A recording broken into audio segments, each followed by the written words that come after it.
Greetings and welcome to today's International Frozen Food Network Roundtable, which is part of the Anuga at Home digital program. The theme of our discussion is fresh, healthy, and sustainable. Why frozen food is a game changer for a more sustainable food system. I am John Saulnier of frozenfoodbiz.com, the international digital news and information platform that issues timely reports to decision makers in the frozen food industry around the world.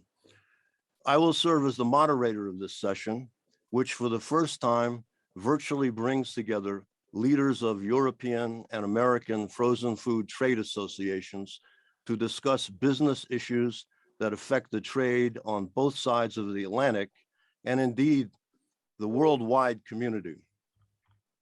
While the benefits of freezing are widely recognized by the food industry, what is not fully appreciated by far too many consumers is the key role that frozen food is currently playing and has played for a very long time to provide healthier diet options and to assure a more sustainable supply line by preserving food and reducing food waste.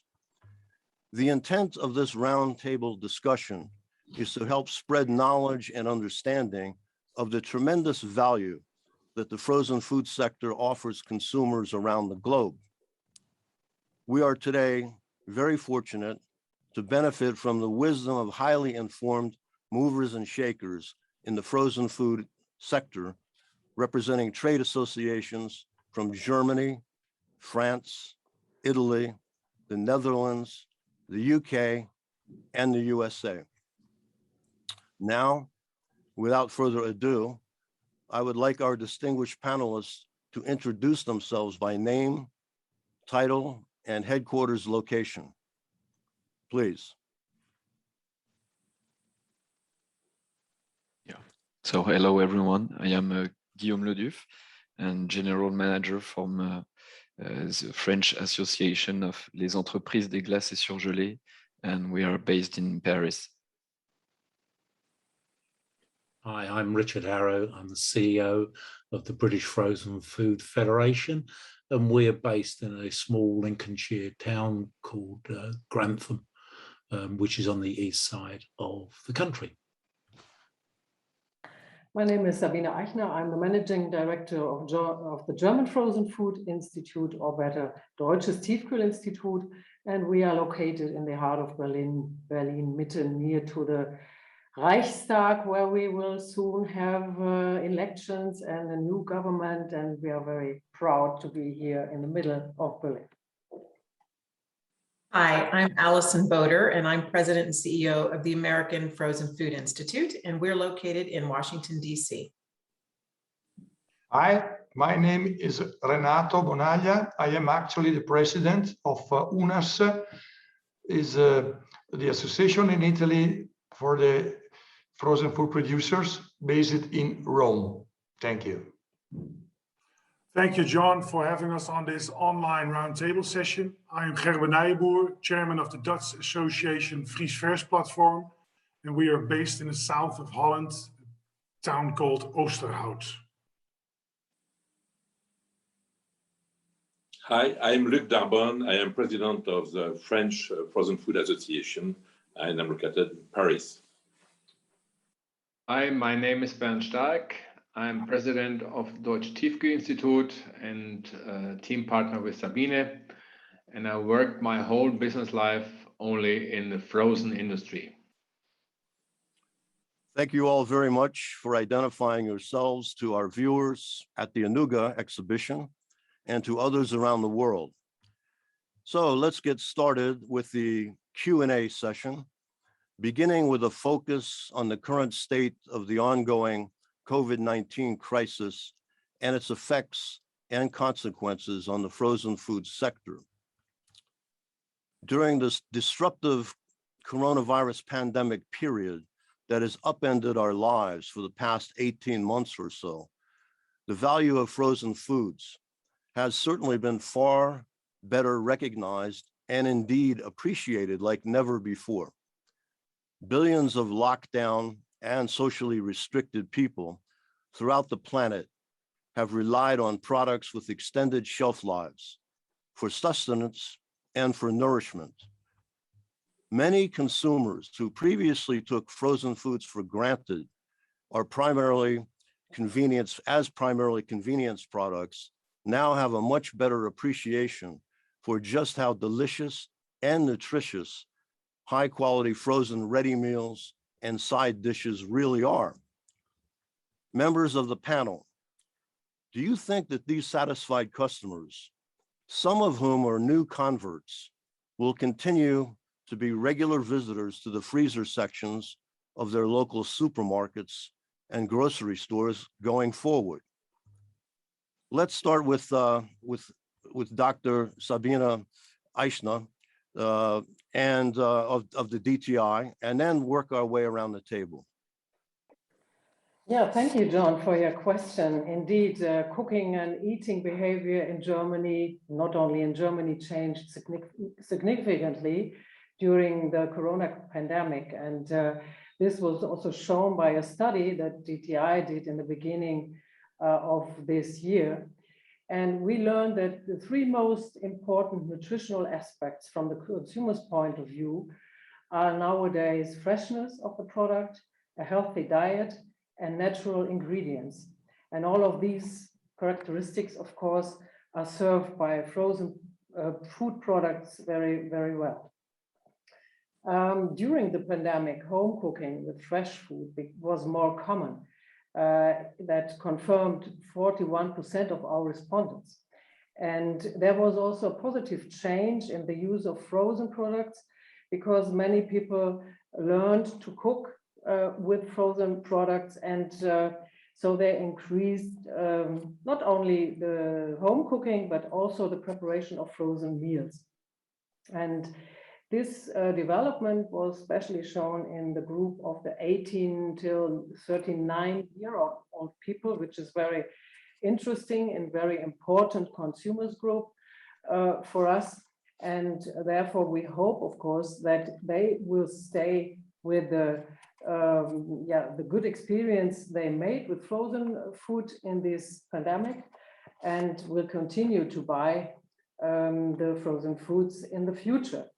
We have seen last year a rise in the sales statistics of 12% in the retail sector of frozen food, and currently it is still maintaining a very high level. So there are good chances that we will continue to see this very good performance of frozen food also in the future. It's a big chance for producers and retailers. Thank you. Please. I can weigh in on that. Thanks, Sabine. I agree with you. In the US, during the pandemic, the frozen food industry was fortuitously ready. We had undergone tremendous innovation in the US food industry in our product reformulations and really getting products on the shelf that were meeting consumers' needs around quality and taste and nutrition, and as well as convenience, which is sort of our calling card of frozen food. And so consumers really turned to frozen foods because they were looking to reduce their store trips. And then we've also added new consumers, as you mentioned, but that happened in the US as well. But consumers invested in infrastructure in their homes during the pandemic by renovating their homes, buying new furniture, new TVs, et cetera. And so I think that we're going to see a continued uptick as well from that because they've made these investments. Also, they all bought freezers. So there was a time here when freezers were on a 6-month backlog. So once you've got that infrastructure in place, there's a built-in incentive to keep purchasing frozen, in addition to the fact that they've tried it and they've really enjoyed it. Well, that's good to hear. Mr. Harrow, perspective from the UK? Yeah, but very similar, actually. I mean, it's the one thing that we found as a group, the more we talk, the more we realize actually there's a lot of very common themes around the world. And we saw exactly the same. So consumers restricted the number of trips they were going out. We'd had a history in the UK of people increasing their trip frequency to supermarkets, doing smaller basket shops. And basically during the pandemic, we saw that roll back totally. So people were shopping less frequently and with bigger basket sizes. We saw a huge uptake in frozen sales. We added about £1 billion worth of sales, which is about a 14-15% increase. Recent data that's come out is basically showing that we're still running at that level. Now, we've seen a little bit of a move back from the number of consumers, but we are still seeing in some categories, we're holding on to at least half of the extra consumers we had at the height of the pandemic. Now, that's quite remarkable. So, you know, if you look back again, 2019 versus 2021, we've added about £1 billion worth of sales, which is quite remarkable. And a little bit like both Sabina and Alison have said, we saw younger consumers being a real core demographic who were buying into frozen, probably in some instances for the first time. And we had categories that actually resonated with them. So meat-free, free from, healthier sort of dessert products. And so, you know, not only were we the right temperature regime, we actually had a really good range of products for them to try.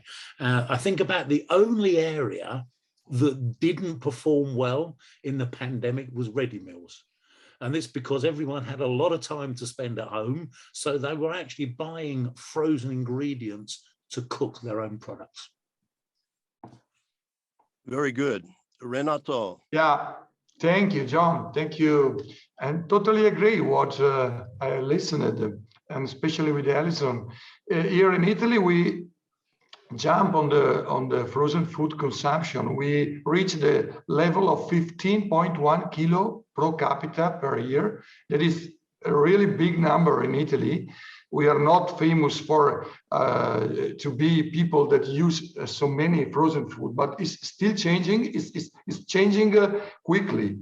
And during the pandemic periods, as both Richard and Alison and Sabina explained, the same was in Italy. We found new customers. We see a big increase in purchasing of domestic freezers also.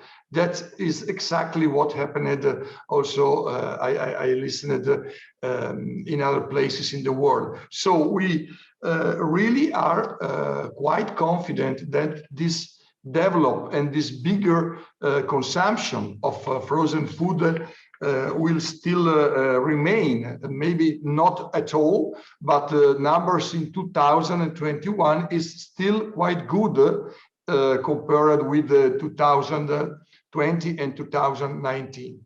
So I think these new consumers and the new occasions that people has in home to use this frozen food will still remain and help the market to grow in the next years.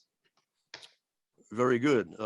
Now, for a French perspective, Luc Debon and Mr. Ledouf, would you please weigh in on this? Yes, yeah, if I may. Indeed, we observe the same situation here in France. What we can underline maybe is that globally, French people have a great trust in frozen food. But we found that they discovered again frozen food in their daily customer. So we are happy to face almost a 10% growth between the first semester of 2020 and the first semester of 2021. And what we observed really is that freezer centers really were really at the very center of the consumption. So it was really really right for them. So Picard was quite busy then. Yes, exactly. Luke, would you like to say something? Yes, just the majority of the frozen food is buy and eat the same day now, and that's something quite new for us in France. And perhaps from the Netherlands, Mr. Herben Nibauer, what's going on?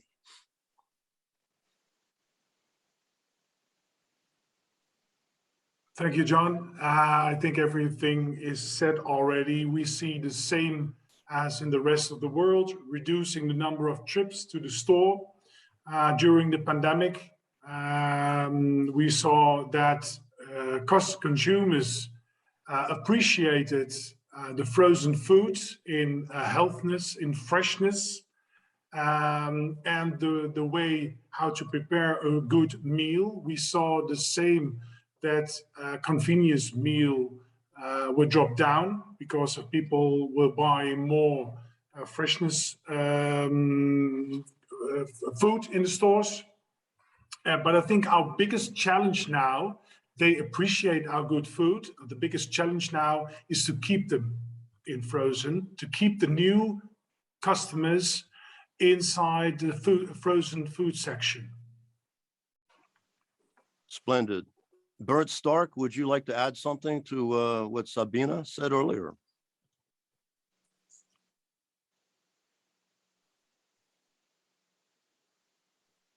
You're on mute. Microphone. Oh, sorry, thank you. No, I'm happy with the comments of Sabine. So nothing to add in that respective. Very good. We'll get back to you later. Yeah. Well, thank you all very much for that input. Let's probe a little bit deeper now. While the retail store sales have boomed during the coronavirus health crisis, when restaurants and institutions were shut down and most people were taking their meals almost exclusively at home, food service operators, on the other hand, as well as suppliers and distributors, suffered tremendously from a sharp drop in business. Now that the resumption of out-of-home dining has picked up significantly, we see labor shortages that have become problematic in a number of countries. This is unfortunate, but at the same time, it has reminded professionals in the food service sector of the fact that frozen food components require less time to prepare and fewer personnel to get the job done. From vegetables and French fry side dishes to meat, poultry, seafood, and plant-based main courses, to ice cream, cakes, pies, and other desserts, frozen products are absolutely indispensable. So the question is, will this trend not only continue, but will it gain momentum? Let's begin with Richard Harrow, the Chief Executive of the British Frozen Food Federation, whom I would also like to ask to comment on reports of carbon dioxide shortages in the UK and how this could impact frozen food production if the problem is not quickly resolved. It's been reported that Ocado has paused delivery of frozen products to customers, and there's even concern that Christmas turkeys could even be in short supply. Mr. Harrow, the floor is yours. Oh, now that's quite a wide question there, John. Right, let's take Ocado to begin with. Ocado is a bit of a unique situation in as much that they use dry ice, which is obviously CO2 is used to produce, to actually keep frozen food frozen for the last leg of delivery to consumers. So I think the fact that Ocado won't be able to supply frozen food won't have a major impact on the market because they do have quite a small share. And no one else really uses dry ice in that way. However, The shortage of CO2 is a bigger concern around especially primary production of meat, because it's used quite often to stun poultry, pigs, etc., before slaughter. And of course, you know, we're really concerned about the animal health issues if we have to go to systems that are not quite as humane as the CO2.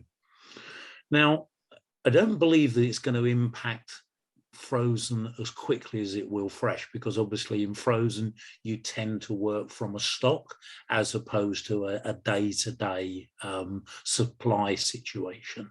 Also, in chilled product, they quite often use CO2 to extend the shelf life of product, where that's quite critical in chilled product. So from a very strange way, I think frozen could actually benefit as long as primary production doesn't stop. And I would guess that they're going to push the majority of the CO2 that they have into that way of making certain that animals are actually slaughtered as humanely as possible. So I think quite perversely, it could have a little bit of a positive impact in frozen food. Now, the other thing you mentioned there is about turkeys. Over the last few years, we've seen a big switch away from frozen turkeys to fresh turkeys. And the way that they do that is they actually basically start culling the turkeys quite early on in November, and then they hold them with a gas mixture, including CO2, to preserve the life. They're going to struggle to produce all of the chilled turkeys that they're going to want for this year. And so I think it could be quite a boon for the frozen sector, because we'll have product that we can actually supply consumers. But we are, like everyone else, dealing with major labor shortages, from HGV drivers to staff in production units. And of course, we do have the delight of having to deal with the fallout of Brexit, which is creating some major problems for us in the amount of work that businesses have to do to supply markets that we considered were just home markets, Northern Ireland or the Republic of Ireland. So sorry, that a bit of a rambling answer to that question, John, and I apologise for that. I'd just like to add one more bit. You made a very good point about the use of frozen food in food service. I think we're going to see a lot of food service people really reconsider how much chilled product that they use, because during the pandemic, they threw out a massive amount of chilled food away. And I've already heard of some major wholesalers reassessing what they sell chilled and whether they can actually switch to making it frozen because of the concern about massive food wastage. Very interesting indeed. Other members of the panel, please feel free to chime in. Yeah, I can jump in. Richard, those are great answers. And I think from our perspective, we see fabulous opportunity moving forward in the food service. For the reasons you mentioned, John, labor is continuing to be a challenge across the US in all industries, but including in food service. And so frozen is really a great product to help restaurants achieve the returns that they need to run their businesses.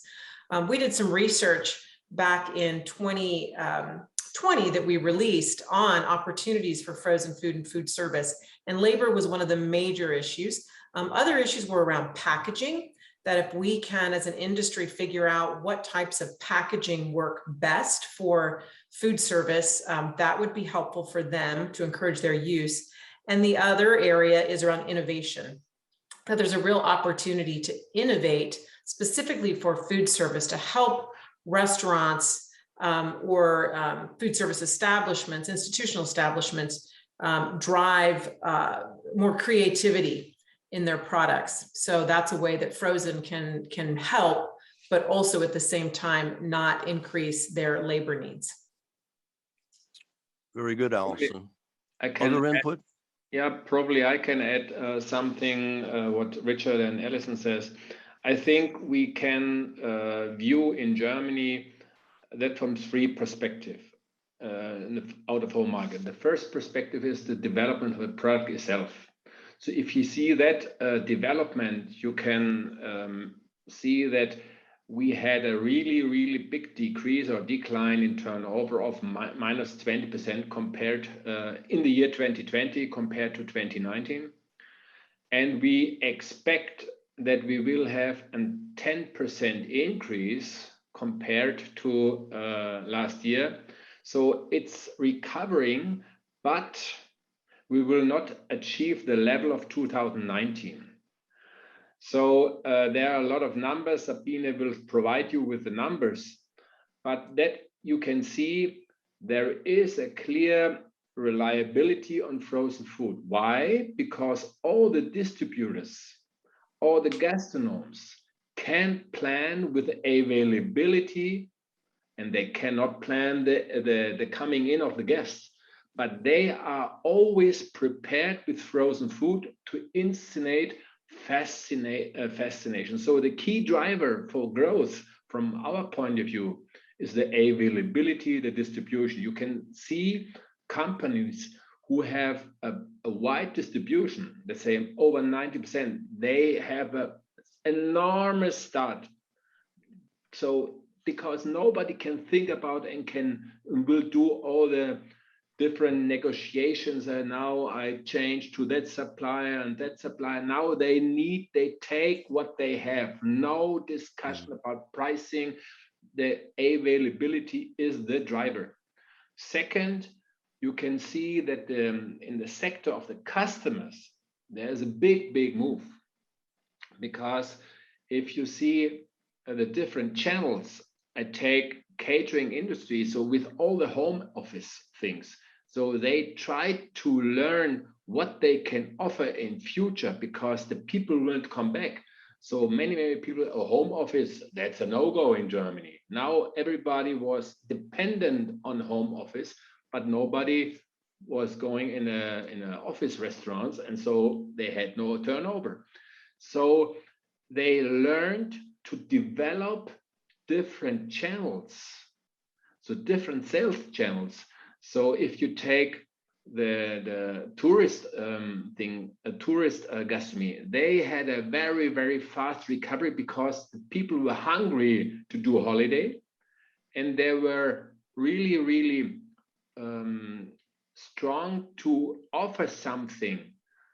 And that is the development was very good also in the fast food industry, quick service restaurant, because they were very tricky and they're very fast, because they use their drive-in counters also for people to walk in, or for people who go with a bicycle. And they learned, hey, I can make money because I have less fixed cost. I can focus my business on the drive-in sector. And due to the pandemic, they learned, oh, I can make money with drive-through, and expanded. So that is a development in the customer areas.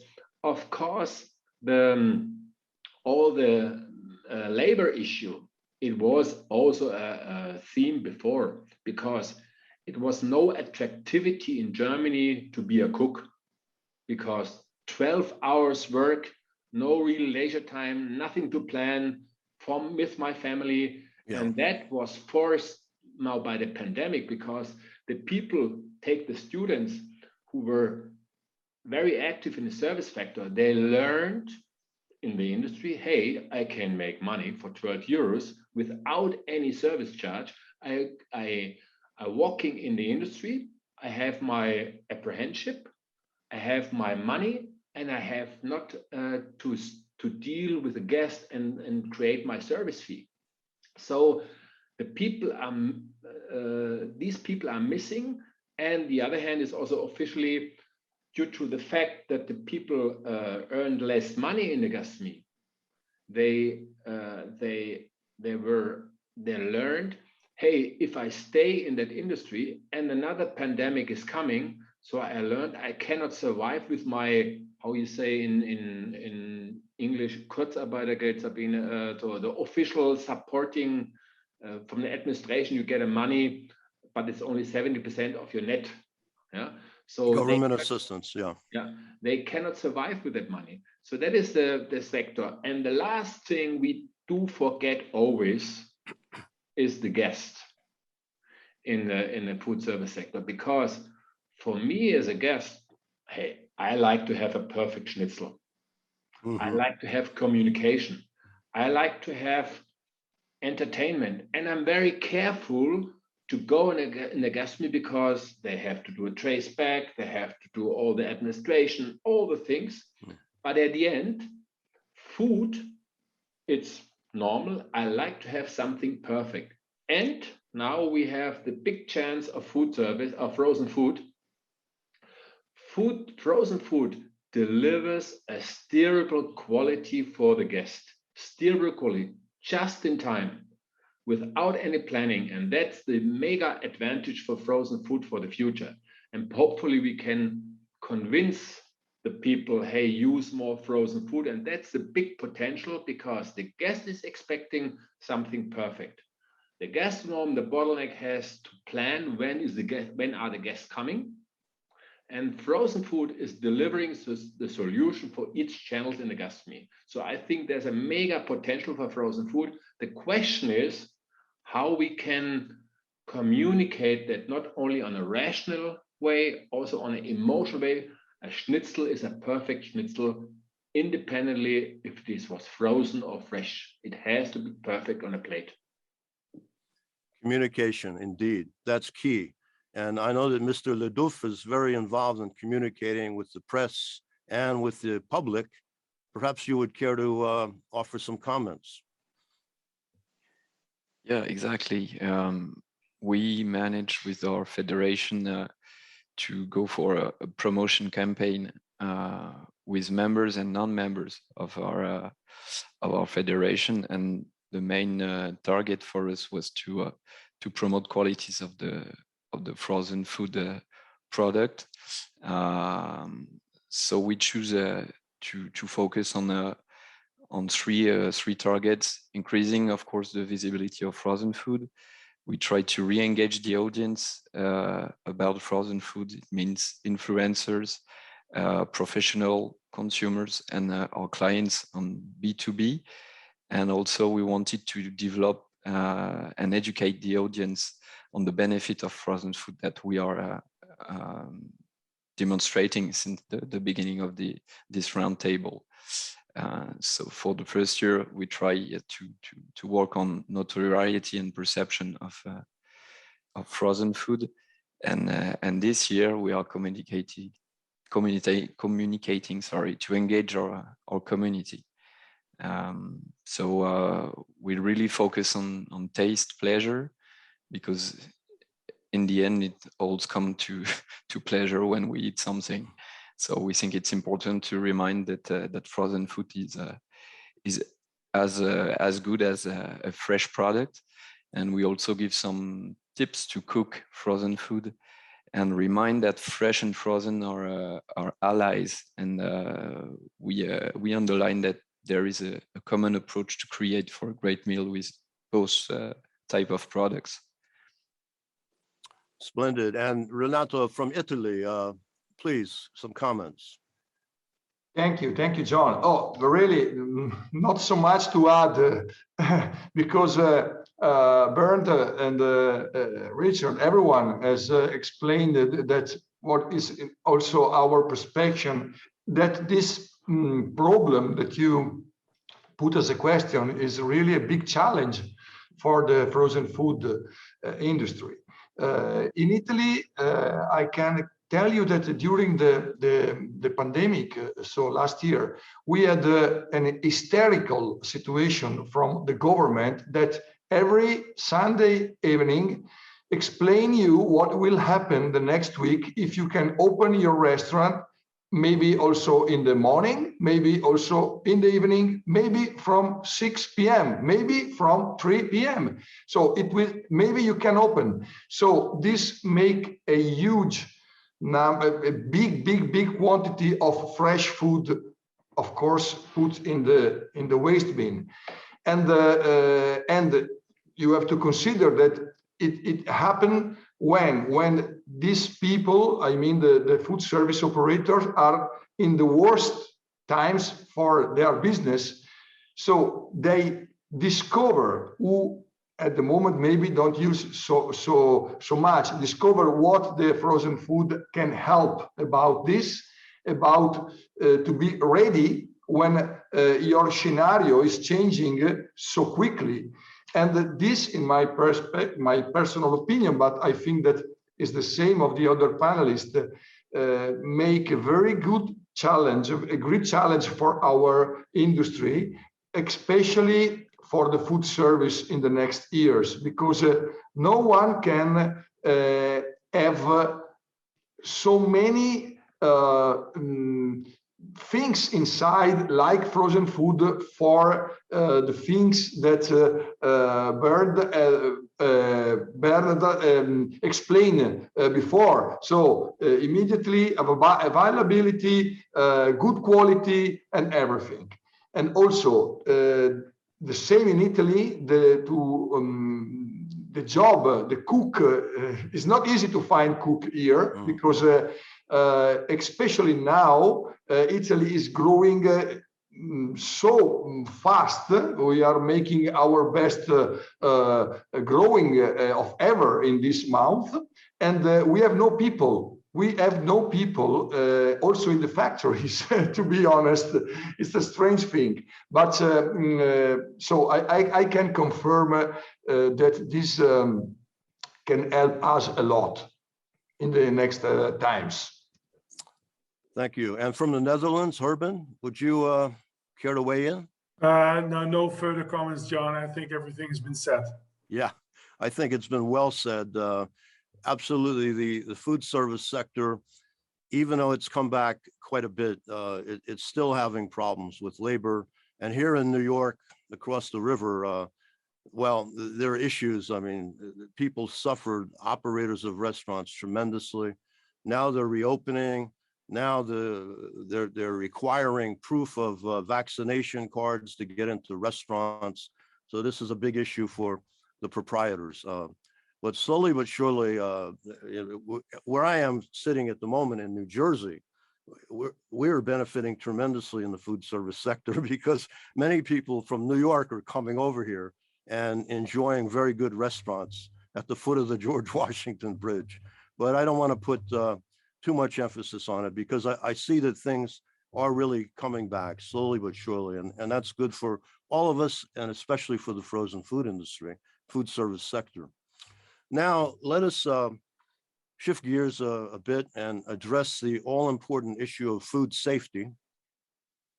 A great deal of controversy was stirred up last year in China after exterior packages of a relatively small quantity of frozen seafood and other products exported to China were, according to inspectors in that country, said to be tainted with coronavirus after weeks of transport by sea from Europe, from Latin America, and from other countries.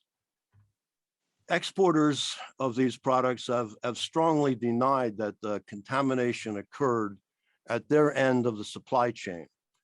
And according to the US Food and Drug Administration and other reputable agencies with like responsibilities in other countries, there is absolutely no solid evidence of food packaging being associated with the transmission of coronavirus or with COVID-19 infection.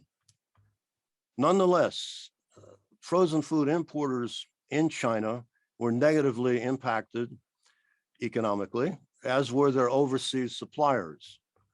So the question is, how can the international frozen food trade associations and their members best stay proactive in countering future false narratives while better amplifying the proven science-based facts and information? Perhaps Allison of the American Frozen Food Institute would care to offer her comments on this subject first, and then other members of the panel can weigh in accordingly.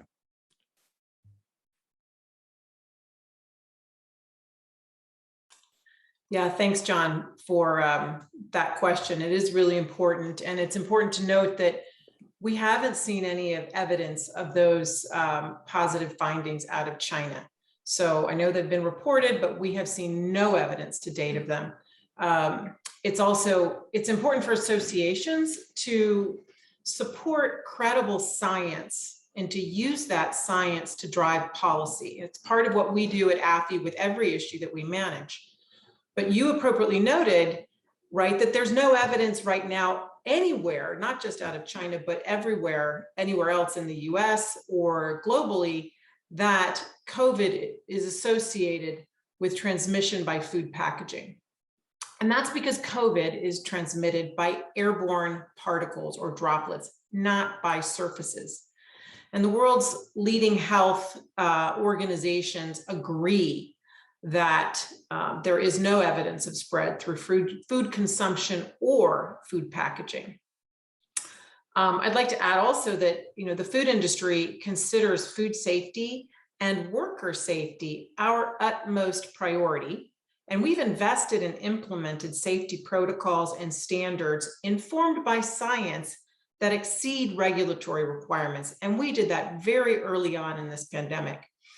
For example, AFFE teamed up with Emory University in Georgia and North Carolina State University to investigate worker protection strategies related to COVID. And that research showed that control steps that are commonplace in food manufacturing facilities, such as masking, standard room air exchange, and hand washing, substantially reduced risk by greater than 99% in food packing facilities. So our food processing facilities are some of the safest places to work. So we need to keep, reminding our consumers and our government officials, public health officials, of the evidence that exists and support good science. Other members? I can support what Alison said. I think especially the COVID crisis brought us very close together, our trade associations. And it has been proven that in this pandemic, it was very good to have the exchange of views, the exchange of scientific studies, the exchange of knowledge, the exchange of positions of our national authorities considering the COVID virus.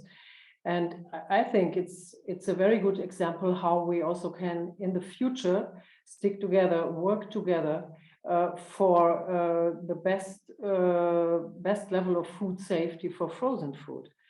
We will also in the future, we will always have critical issues and we need to be prepared. We need to have a sound basis, a scientific basis, good arguments.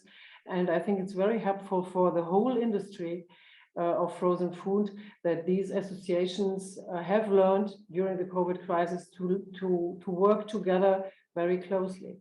And we will continue to do so in the future.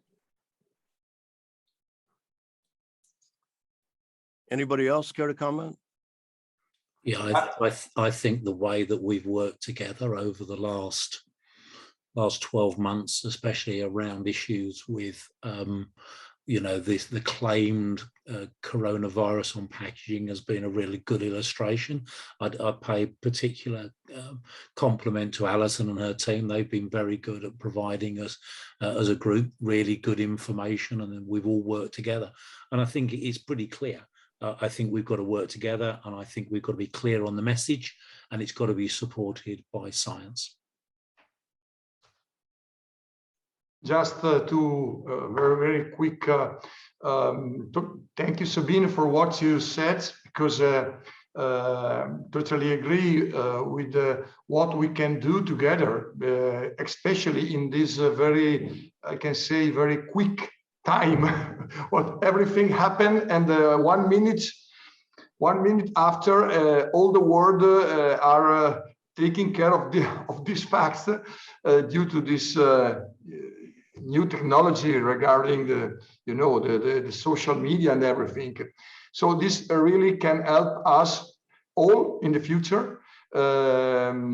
Fortunately, in Italy, we had no so many problems regarding this not proven fact.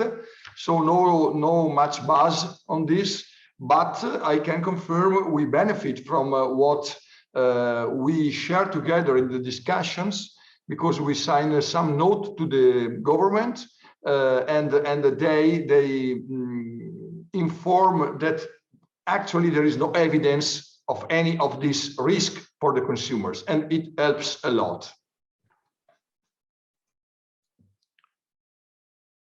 Yes, information is power, and that's the key, getting the information out. Let's move on a bit. Frozen foods typically have a huge advantage over so-called fresh products, as we've discussed earlier. But when it comes to food safety, that's one issue. But the other big issue, of course, is nutrition. And the quick freezing process naturally locks in freshness and those high nutritional values at the peak of perception, or perfection, I mean. And in the process, this enhances safety. But I wonder if we can do more to get the message out about nutrition as well as safety to consumers, particularly to younger consumers. Younger consumers are increasingly, during this COVID period, eating frozen food products.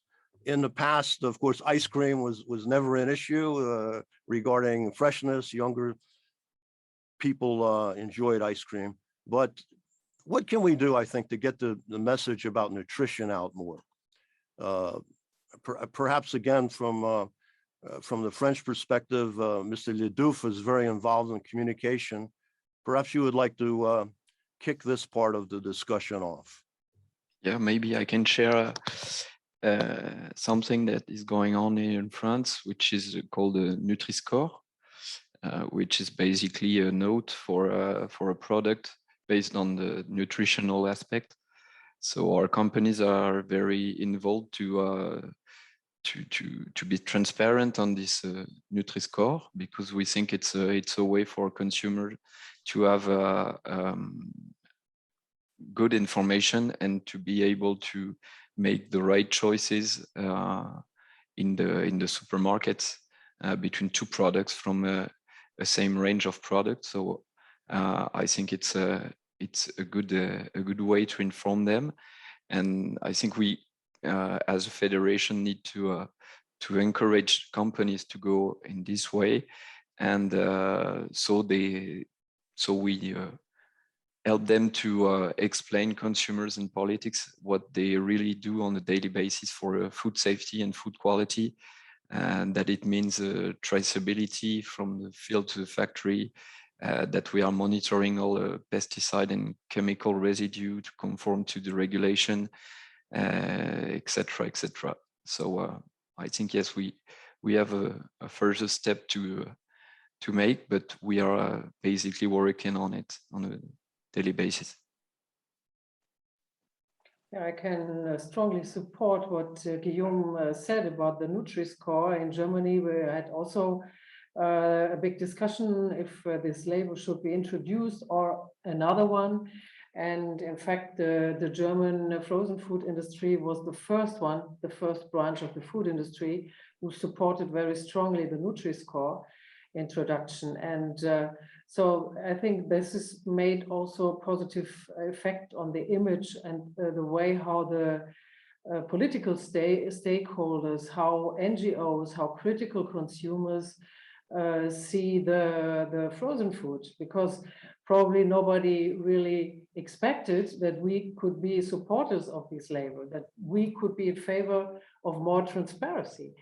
And I think it was very, very good to be innovative in this way and to be ahead of other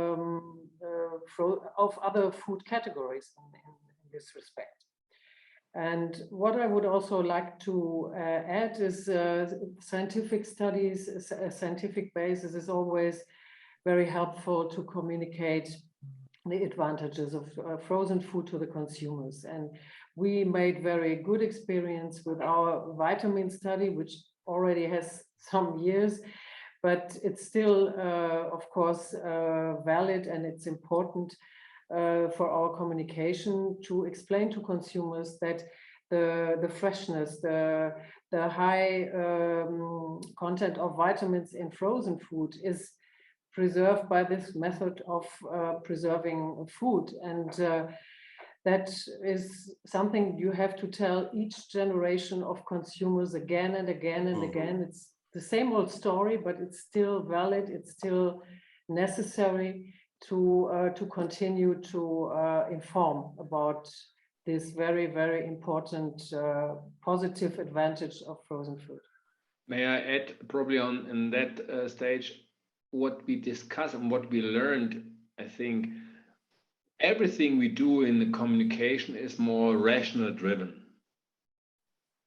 The key point is what we can do for the category frozen, that we are more emotionally driven. Because if you compare, let's say, if you ask the consumer what is more fresh, frozen pea or fresh pea, that's a question, of course, fresh. But that is something with, let's say, where they buy. So if they go to a farmer and they buy in a farmer's outlet, so it communicates trust, confidence, that all is fresh and that's good. If you see frozen, that's packed, that's frozen. Pack and frozen, it's industry. Industry is big, is bad. That is a little bit a comparison. Everything which is packed, it's in the retail, it's in the shelf, it's in the freezer, and it's coming from the industry. Industry is bad. And that is, let's say, a basic behavior, and we have to address in our communication something more in terms of emotion. And that's really, really challenging, because the Nutri-Score, the vitamin studies, all that stuff, it's addressed to the brain, rational. But what you can do to convince the people and say, hey, that's emotion. Please be so lovely and cook the frozen piece in the same way like the fresh one. But they use in more and more things the frozen stuff, like I call it emergency. Yeah, so if I had not the time to buy at the farmer, I use the frozen one, a little bit black and white. Yeah, but what I like to add is the key message. We do everything to convince the consumer in terms of the rational things. What is better, what is good in frozen, Nutri-Score, blah, blah. Rational communication. We have to think about, and that's also, I think, a beautiful advantage in this round, what we can do to address the communication more emotional, what we can do to convince the people in terms of emotion. I like to use frozen food. Well said, Bernd. I can add to that, Bernd. I think you're exactly right. Frozen right now has in the past typically been viewed as a backup solution when you think about the emergency solution to cooking dinner. What's for dinner tonight? And the opportunity for us for frozen is to get frozen on the grocery list as a purposeful purchase for your meal planning. And we have so many options, from breakfast, lunch, and dinner and snacks, making sure that we get it on the list. And getting it on the list is about the emotional and the nutritional benefits, right? In part, it's the nutritional quality. And AFFI is partnered through our Frozen Food Foundation with universities to study the nutrient content of frozen versus shelf stable or fresh fruits and vegetables, and have more than confirmed that frozen produce has the same or better nutrient content than fresh. But it's not about fresh versus frozen, right? It's about more fruits and vegetables overall. But what do we offer in that equation? We offer more time to the consumer. We offer them less prep in the kitchen, less cleanup in the kitchen, more time with their family. And I think those are some of the emotional arguments, to your point, Bernd, that we can spend more time expressing. I'd add on to that, Alison. I think we can also talk to consumers I know we're going to come and talk about perhaps sustainability, but I think, you know, if you actually look at the younger consumer, they are really, really engaged with sustainability, about the environment and the planet. And I do think that's a very strong message that we've got allied with better nutrition. I mean, I laughingly joke to people that actually, if you want to eat really fresh fish, you either buy yourself a fishing rod or you buy frozen. And I know it's a bit of a trite comment, but you know, that's the sort of reality. And it's the same with vegetables. You know, I mean, I take Bern's point, you know, if you go to a farmer, they're going to be fresh. But again, I always say, if you really want fresh vegetables, either get yourself an allotment or buy frozen. Because if when you go and buy it in the supermarket, that fresh product is probably 3 or 4 days old, and it would have degraded nutritionally. Oh, I would say 3 or 4 weeks old. We're a smaller country. So yeah, you're absolutely right. And good point on the food waste, Richard. I think you're dead on. That is a real opportunity for this industry to tell the story of how frozen produce in particular, which is one of the most commonly wasted foods in the home. Frozen is a solution for the consumer to minimize that waste and to really have more of their dollars to be able to actually eat the food that they've spent their precious money on, especially right now. Yeah, Richard, I like to tell you that Italy is more little than UK, but is still more than, I think, 10 days and not 3, 4 maybe. So just to confirm this, that is so important, in my opinion. Think about this way to plan our communication. And I just want to add that in Italy, we have a long way to go, really a long way, because maybe no one of you knows that in Italy, there is still a law that obliges the restaurants to sign on the menu with an asterisk if the meal that you are asking is not fresh. So, but you have to sign only if it's frozen, not if it's canned or is dried. So it's incredible. We are fighting since years to ask to remove this concept that, of course, destroy all the communication, because if you go in a restaurant and have this, why you have this asterisk informing me that this is frozen? Maybe because this is a less quality. It's quite easy. So we are a long way to go in Italy, but we are still fighting, and I think we can have some result quickly. Yeah, right. Well said. Yeah, the next question was going to be dedicated to food waste. We've already talked about some of these issues, the versatility of and long shelf life of frozen food, and how the public is increasingly looking at ways to reduce food waste, as is the governments of the world. And well, it's not only promoting of low waste and no waste, but also actually gathering, and this was pointed out earlier, I think, by Richard Harrow, more of the young people who are more keen perhaps on issues about the planet. And I know that the Deutsches Tiefkühlinstitut has actually started a pilot project on food waste. Dr. Eichner, what can you tell us about this?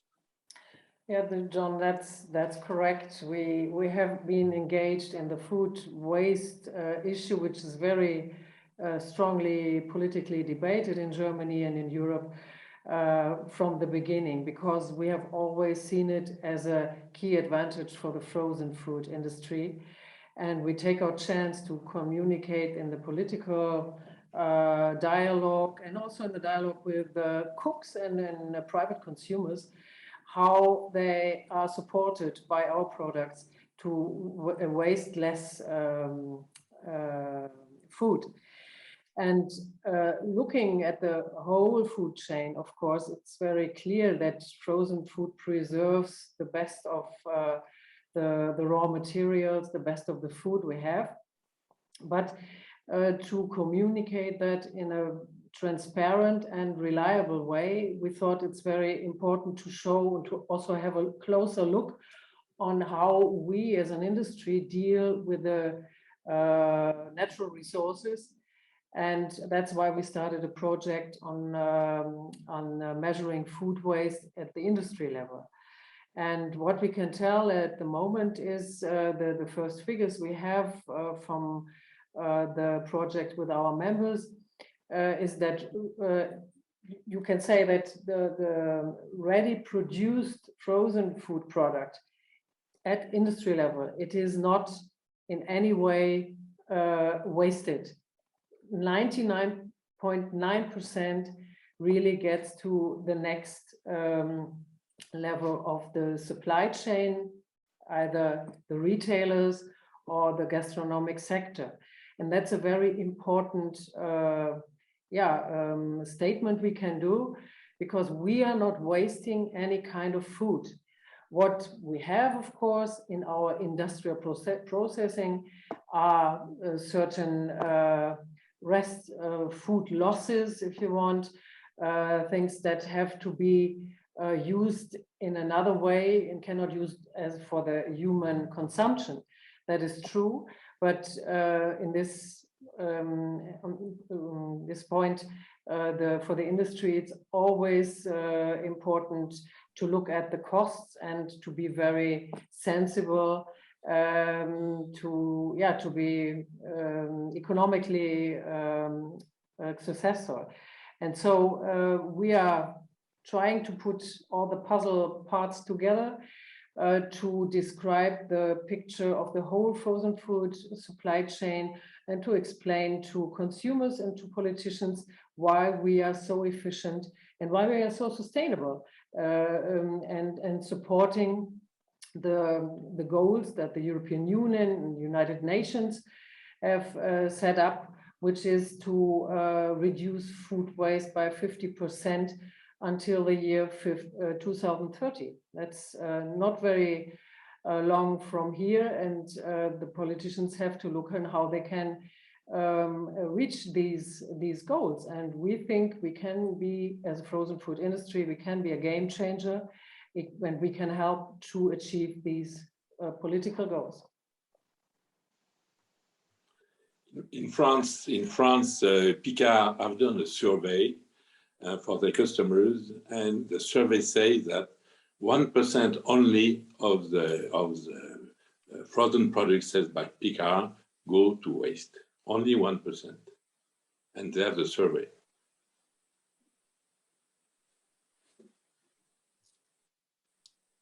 Ecological balance, climate change, sustainability, the avoidance of the depletion of natural resources in order to maintain that ecological balance.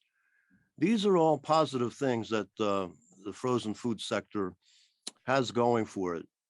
And we can bring this to the table in many ways. We've discussed it a bit already, but perhaps we need to talk a little bit more about it. Climate change, the issue, one of the main issues of our time. The frozen food industry has a positive, it could have a more positive statement to say about this. Would some of you folks care to weigh in on this issue? I'll start if you like, John. I mean, if you actually look at food waste in the home or food waste generally, still 70% of it in the UK is in the home. And I think we have, as an industry, we have a great opportunity to talk to consumers about the role that frozen food can play. Now, for many years now, we've talked about food waste and the impact on people's wallets. The narrative is now changing. The narrative is food waste has an impact on the planet. And that younger consumer that we talked about coming into the frozen food category, they will actually get that. And I think that's a very strong message that we can have to them that says we can help you play your part in a small way and actually helping climate change and for us to get to net zero. And it's about everyone playing their part, and we can help consumers do that. Guillaume Ledouf, actually, I had planned to make you be the icebreaker here, but thank you very much, Richard. I'm sure you have a lot to say about this subject. Yeah, but I think what we can underline is that companies can help consumers to go further, but the companies are already engaged to a more sustainable agriculture, fishery, and transformation processes. So as companies, we have our fair share, to do, and I think it goes from some examples as packaging, as we adapt packaging to prevent food waste, as you mentioned, with, for example, smaller portions and reusable packaging. It's also trying to reduce the packaging with thinner packs and reducing instead the amount of material that we are using. And also, I think it's about energy. Freezing is, of course, a rather energy-intense process, and it's important that we mitigate the energy used during the food transformation. So what we see is that our companies are investing really in latest technologies of warehousing and decarbonation of transportation, and also in high performance equipment to freeze the product. So this needed to be underlined, I think, and that they are trying, to go for a mixed energy with solar panels, wind energy, or biomass production, which is a way to encourage a lower environmental footprint. Yes, Dr. Eichner, again, I mean, the DTI, you have done studies, and you've also looked into the climate balance of frozen foods. Can you discuss the main findings of this study? Yeah, indeed, we did that already in the year 2012. Yeah, it seems a bit strange nowadays, because almost 10 years after the discussion about climate balances, climate strategies, net zero, and all this stuff is the theme, the subject number one in every political discussion. And we are very happy that we did the study so many years ago, because it was really helpful already in the years before. Why? Because many people, many journalists, some NGOs thought or think, some may still think, that the energy consumption of the frozen food industry is so high, and that's why the product, the frozen food product, is probably bad for the climate. But the study we did together with a scientific partner is called Öko Institute in Freiburg, which is very well known for these kind of studies. This could prove that frozen foods are not worse concerning their ecological footprint than other kinds of food, like canned food or self-prepared food, for example. Because the production, the logistics, everything is already so much optimized in the supply chain of frozen food that it's very efficient. And it's not really a surprise that what we found out, that the main way to reduce CO2 emissions is on the consumer's side. Because if he uses the SUV to go to the supermarket and make the shopping, then that's not really good for the climate balance. But if you use your bicycle, you can do a lot for your climate balance. And the difference is not frozen food, but it's the way how you consume and how you buy. And yeah, that are some key messages that are still very relevant. And the discussion on sustainable consumption patterns is going on, is very intense in Germany. And we probably also we will see with the new next government and with the European Farm to Fork Green Deal, we will see that these things will be even more important in the future. And we have to support our industry on the way to climate neutrality for the next years. And yeah, that will be something that we have to manage within our supply chain. And it's a very important task also for our associations to support the members on their way. Very good. Let's get back to communications a little bit. Bernd made a very good point about, selling emotionally from the heart. We used to have a saying, sell the sizzle, not the steak. Well, today, I guess you could say sell the sizzle and the steak, but the whole shift towards social media, we see companies as well as trade associations going directly to the consumer. And I know that in France, this has happened a lot. IFFN has been doing a lot of video promotions. And I think probably each of you are doing this more than ever. Your social media teams, are they keying up more than ever, or is it just a continuous process that builds upon itself? Anybody? Perhaps Mr. I can jump in. Yeah, Okay. I can jump in. Thanks, John, for the question. I think it is a continual message for IFFN and a continual strategy to communicate the benefits of frozen. Right now, I think there's a particularly acute need for that as we see a return to more intense nutrition policy in the US, and there are lots of reasons for that, one of which is COVID, right? And looking at ways that we can be healthier as a population to protect ourselves from COVID this time around or what may come at us in the future. So it's particularly important that we have a presence around the benefits of frozen so that we don't see this bias toward fresh again, particularly in government policy. It's really a disservice to fruit and vegetable growers, as well as, and most importantly, the consumer, who really benefits from frozen, from the affordability of frozen, which is something we haven't talked about yet, in addition to the other benefits that we have, I think, talked about a lot. So for us, it's important from a policy perspective, as well as a consumer perspective. Right now, I think our focus is more on the policy side of the communications.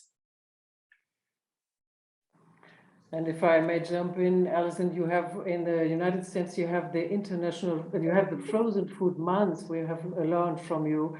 We just have we are celebrating the International Frozen Food Day, which is going back to Ronald Reagan, who introduced that by a decree I think in the 1980s. And we use this special day to remember the historical importance of the innovation of frozen food technology by Charles Birdseye. And this is always a very nice communication tool to reach media, to reach consumers, but also to reach political stakeholders, and to talk to them about the really political and social role of frozen food, because it has a lot to do with changes in our societies. It has a lot to do with the change of the role of women in our society.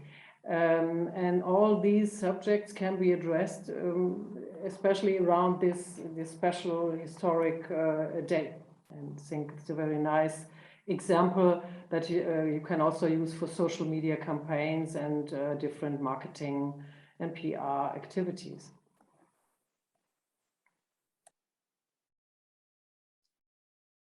Very good. Let's get a little bit more input from the Netherlands. Mr. Herben Nibauer, what is your experience with retailers and consumers? I know that I have traveled in the Netherlands quite a bit over the years, as well as in Belgium, well, throughout Europe. And I have seen in recent years, it seems that the perception of frozen is rising. Am I correct about this? Yes, John, that's true. Like Richard said earlier and Bernd said earlier, it's all about emotion. And we have changed, we've introduced a new and better name. It's called Fries Vers, which is a more friendlier category name instead of the Dutch word diepvries is. And we added the word fresh to it so consumers get a better idea and a feeling with frozen foods. And as I said earlier, it's all about emotion. And in this way, we will get the consumer to this section. The new name Fries Vers has already been adapted by several retailers and food suppliers. And the name is now used on packaging and signs in the supermarket. Second, as Sabina also mentioned, and Alison did, we also do a Fries Festival. So we attract the consumer to the supermarket. That's an event and contest which takes approximately 4 weeks in the supermarket, where consumers can vote for the best frozen section of the year in the Netherlands. And last but not least, they can vote also for the best brand and private label product in frozen. And consumers can win nice prizes by voting.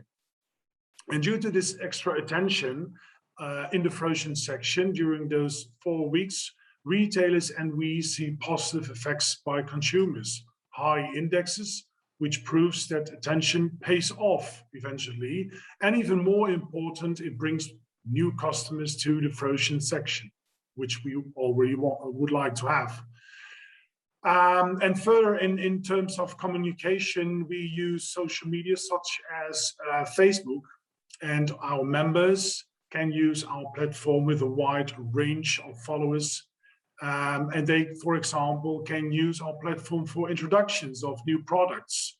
And even better, we ourselves use this platform, Facebook, for example, to share regularly content on topics as sustainability and how to prepare those frozen foods. So we take the consumer online and help them to prepare the frozen foods. And as far as we are concerned, there's no competition between chilled and frozen. We rather like to work side by side and build a strong category where fresh and frozen could lie next to each other on the shelf. Of course, in different cooling installations and a better frozen presentation. So consumers can choose themselves if they would like to have fresh or frozen vegetables or fish or whatever. Thank you. You know, I've always been impressed by the frozen food specialty shops, particularly in France with Picard, and also in the UK with Iceland, the company Malcolm Walker set up some time ago. Iceland and Picard, I think, are showing the way in actually spotlighting frozen foods in a very positive light on the retail scene. Perhaps the French perspective on Picard, is it still as good as it used to be? I haven't been over since the COVID outbreak, but is it still, are they still as positive about promoting frozens? Mr. Ledouf, would you care to comment? Maybe Luke would be Luke. more... Yes. Picard is still advertising a lot on frozen products, and Picard don't sell frozen products. They sell quality products and service products. they don't sell frozen. Mhm. And they sell really fresh product with high quality products. That's the way they sell. They don't want to speak about frozen. Right. And now Picard, they are moving in their store. Now they have kitchen in their store. No, they have 3-4 stores in France with kitchen, and they say it's going quite well. People come and they buy and eat in the store. It's funny. Thank you, Luc. Thank you very much.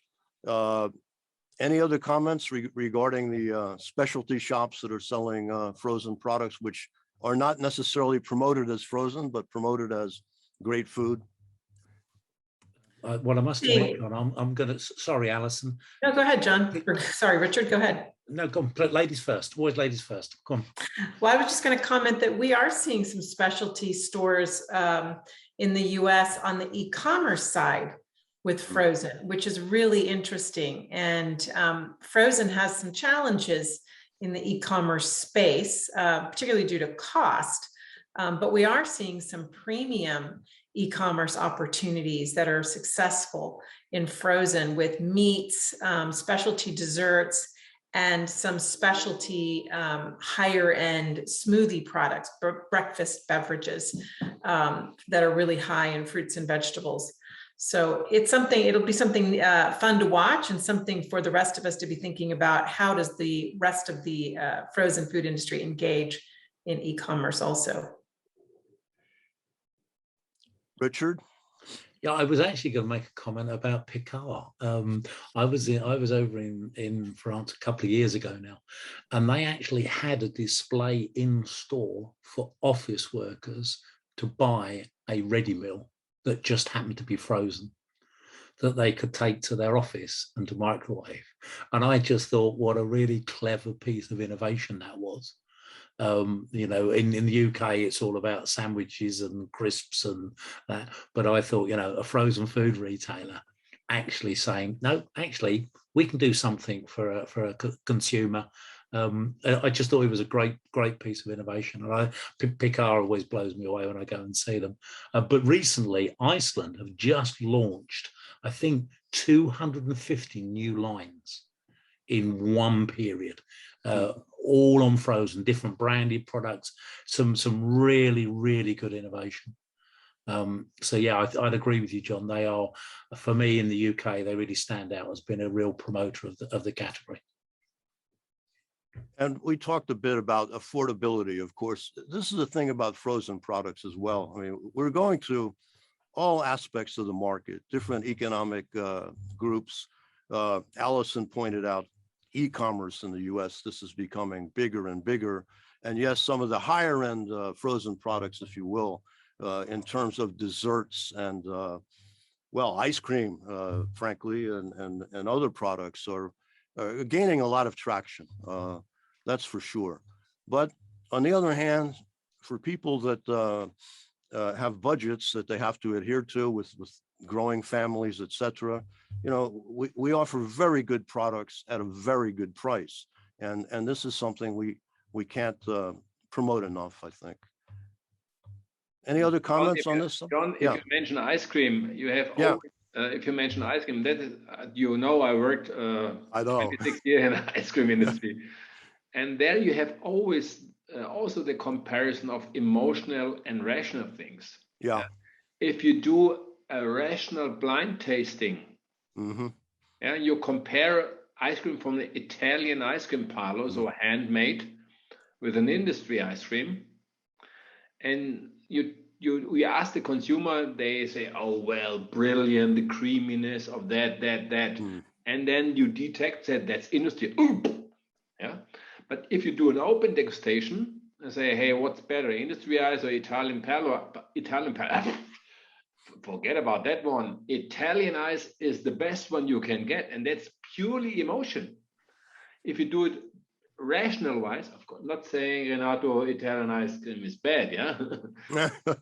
But ice cream, per definition, you have the same issue. Rational wise, it's industry, it's ice cream. Emotional, it's Italian. Yeah. And in frozen, you have also, in the frozen food, you have always that comparison with fresh and frozen. And then you have, as Gerben is saying, you have the crazy names. And I said, when I was becoming a president of DTR, I said, I do not allow anymore the word frozen menu because we have Tiefkühlkost in Germany. I said, no, we have frozen products. It's a form to keep the products on stock. It's a product. It will be a menu if you put all your love in the installation, in the cooking. Then you get a menu. And I have always the crazy comparison with a frozen tart. You know, you have a paper, a carton as a bottom on the tart. And if you defrost the cake, yeah, and you do not remove before defrosting the paper, the carton, so it tastes like carton.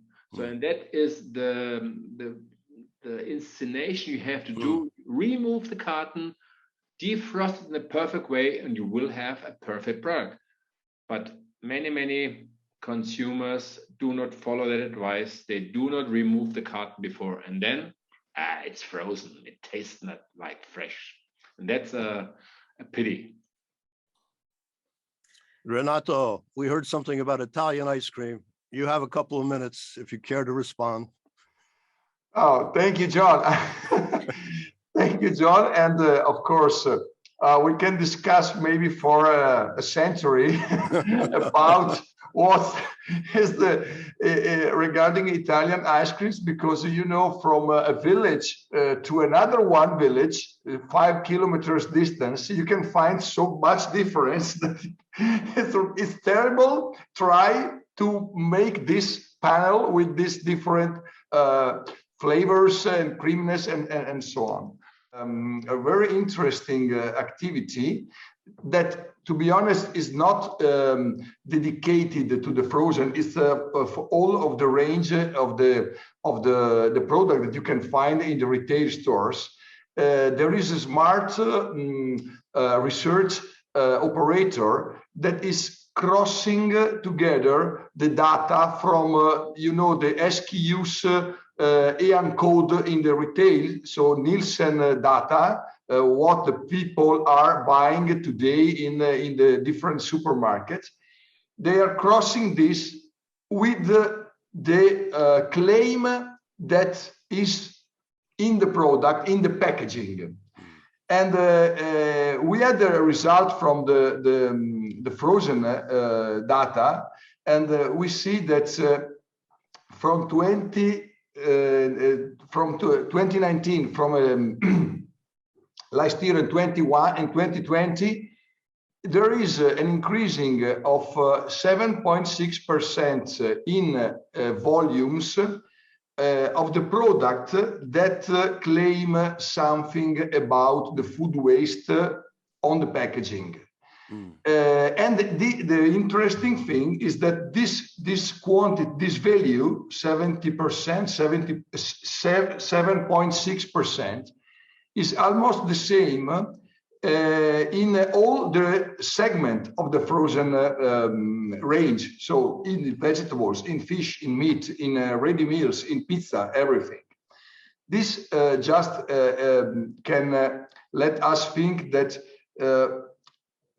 we have a very important leverage to use, that is the packaging, and is what we directly explain to our consumers, to who want to read something, because as Bernd explained, not always people are interested in read instruction.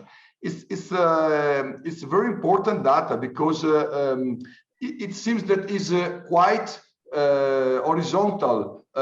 Consumers are really interested in this kind of issues that 3 years ago, very few packaging as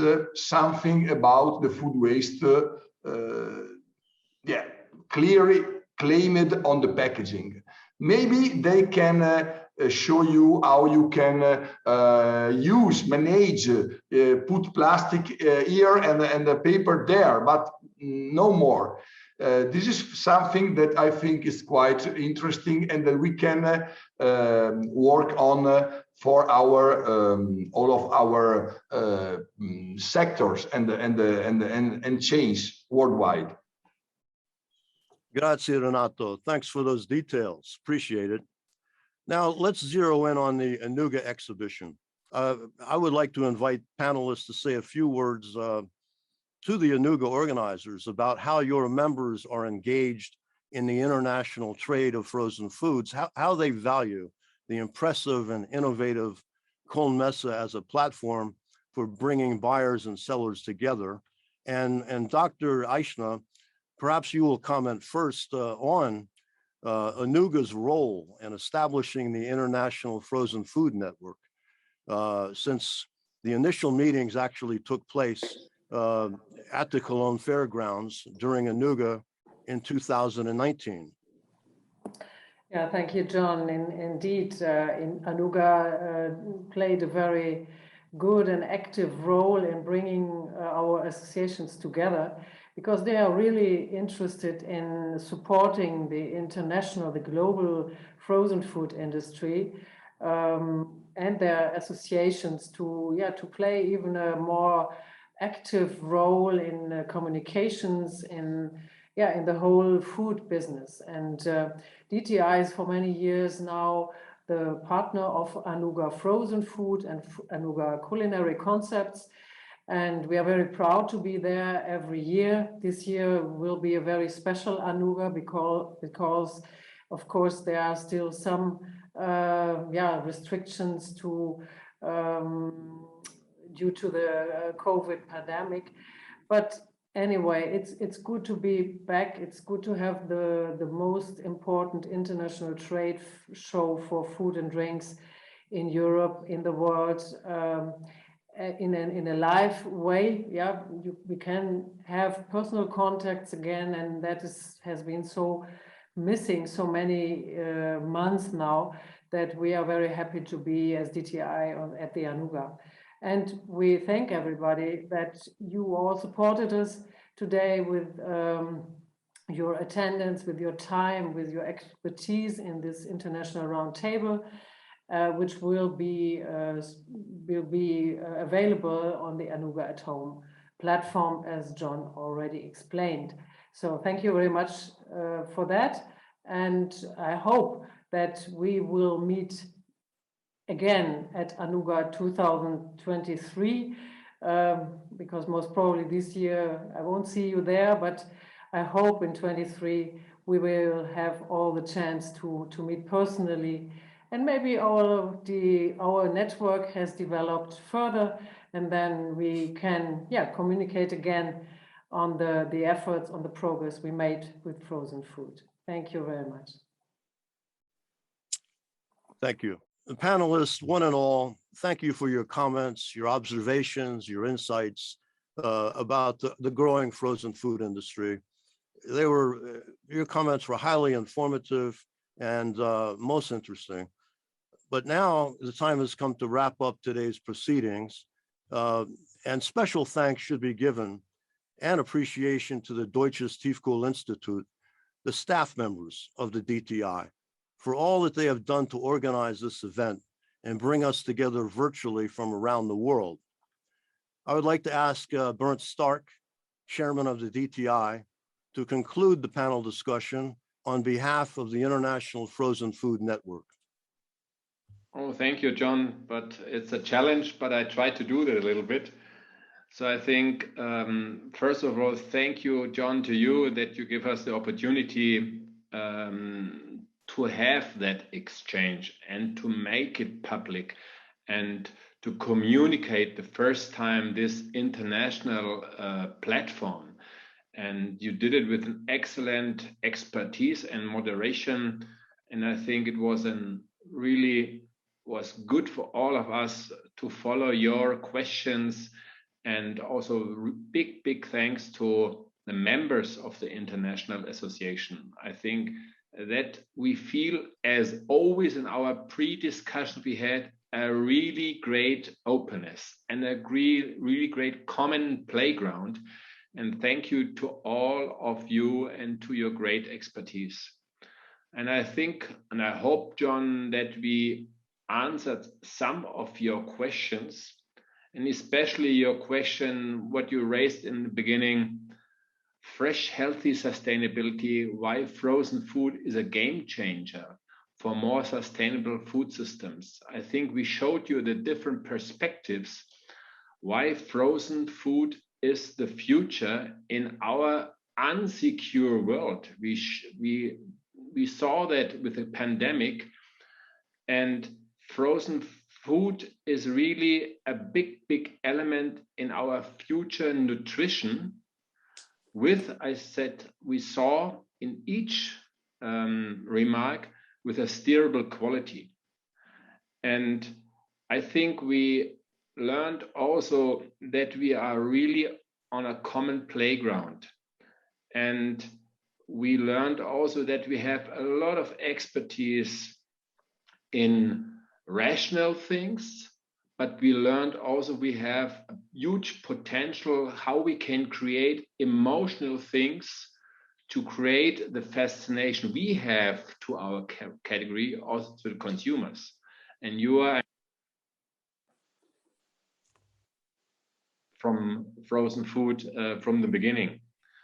So at the end, I hope we showed you the different perspective, and I like to wrap up with, let's say, 3 remarks. We have really, as an international association, one common playground and also common goal. The common goal is what we can do to fascinate the guest or the consumer of frozen food. It's not a training, it's not a rational. Fascination means something emotional and rational, bringing together. What we can learn, there are different countries with different expertise, and I think that's a big goal. What we can do to fascinate consumer guests for our category, for the future category. What we can do to train rational, the people, that they use the frozen category as a problem solution. They have the problem to feed themselves in a nutritional way. And what we can do to communicate that we have really freshness in stock. So we have that freshness with a steerable quality wherever, whenever.